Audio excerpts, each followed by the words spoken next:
Благодарам председателе. Колега Костовски, благодарам на репликата, иако немаше спорење во она што јас го говорев. Сакавте да или се обидовте да овдека политички го одбраните вашиот лидер, за жал неуспешно, затоа што и не може да се одбрани. Дозволете најпрво да ви укажам дека ние сме народни пратеници и секогаш ќе бидеме со народот, барем за пратениците за ВМРО ДПМН, и апсолутно да бевме на протест надпартиски пред владата на Република Македонија за да кажеме стоп на се ова што се случува последниве денови, особено, а и изминативе години, додека премиер на оваа држава е Зоран Заев. Настрана раскрчмувањето со државните ресурси кои што го прави Зоран Заев и неговото семејство и коалицијата околу него, наспроти урушењето на правниот и уставниот поредок во оваа држава што го прави Зоран Заев и фамилијата околу него, наспроти продажбата на националните интереси кои што се случува изминатиот период, денеска сме сведоци апсолутно на национално понижување на секој еден македонец. И ако вие како македонец не се чувствувате засрамет од интервјуто на вашиот лидер Зоран Заев, а знам, познавајќи ве лично, дека чувствувате нелагодност,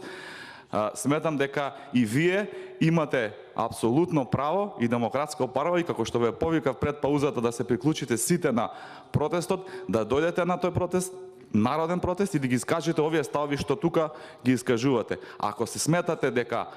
Комунистичката партија сте биле наследници на Југославија, ги почитувате придобивките од АСНОМ, требаше да застанете и против бришењето на АСНОМ од Уставот, и апсолутно сега треба да застанете против интервјуто на вашиот лидер Зоран Заев, кој што и придобивките на Македонија што ги имаше во Југославија, и придобивките од АСНОМ, и сите оние херои, македонци, па кумановци, ако сакате, пошто сме од ист град, кои што својот живот го дадоа за самостојна независна Република Македонија, денеска се ставени на дневен ред за раскрчмување во преговорите кои што Зоран Заев ги води со Република Бугарија, со единствена цел само и како да се задржи голата власт, за да продолжат партиските вработувања на вашата партиска војска, и не образложивте зошто буџетот и ставките за нови плати на наместници се зголемуваат сите години откако СДСМ е на власт. Имате зголемување за 11% 2019 година. Не кажавте и не образложивте зошто ставките за стоки и услуги, каде што си ги обскрбувате вашите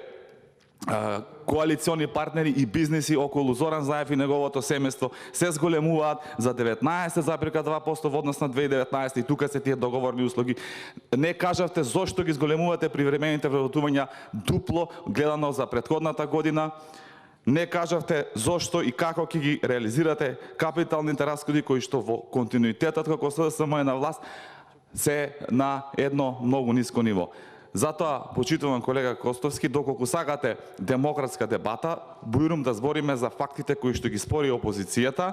доколку сакате да искажете политички ставови, бујрум на протестите на ВМРО ДПМН и народот на улица, и заедно да му кажете на Заев дека ги почитувате придобивките од АСНОВ, дека ги почитувате придобивките на Македонија од Југославија, и верувајте, можеби личниот интерес во моментот ви е поголем затоа што токму Зоран Заев стаил да седите на овие клупи, меѓутоа во очите на народот ќе бидете многу поголем доколку излезете со нив. Ви благодарам.